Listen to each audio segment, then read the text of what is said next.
গুড় তৈরির জন্য জাল দেওয়া হচ্ছে খেজুরের রসে। কিছুটা গরম হলেই তাতে মিশিয়ে দেওয়া হচ্ছে ভারত থেকে আনা নিম্নমানের টিনজাত চিনি। ঘনত্ব বাড়াতে দেওয়া হচ্ছে ডালডা আর আটা। দেখতে আকর্ষণীয় করতে ব্যবহার হচ্ছে হাইড্রোজ ও রং। এভাবেই গুড় তৈরি হচ্ছে রাজশাহীর বানেশ্বরে। 150 হাইড্রোস, ডালডা ডালডা হইলে 150, চুন চুন ফিটকিরি। শুধু বানেশ্বর নয়, পুঠিয়া, দুর্গাপুর, চারঘাট, বাঘা উপজেলার অনেক কৃষিবাড়ি ও আড়তে চলছে এমন ভেজাল গুড় তৈরির কারবার। এতে দেদারে ব্যবহার হচ্ছে গোখাদ্যের নামে আসা ভারতীয় চিনি। প্রশাসনের নাকের ডগায় ভারত থেকে আসা এই ধরনের চিনি থেকে তৈরি হচ্ছে নিম্নমানের গুড়। যদিও প্রশাসন বলছেন এ বিষয়ে তারা কিছুই জানেন না, তবে এখানে এটি অনেকটাই ওপেন সিক্রেটের মতো।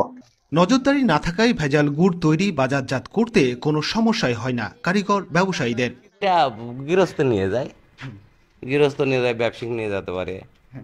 এরকম কি হয় এটা দিয়ে গুড় হয়। ভেজাল গুড় তৈরিতে ব্যবহৃত হাইড্রোজ মারাত্মক ক্ষতিকর মানবদেহের জন্য।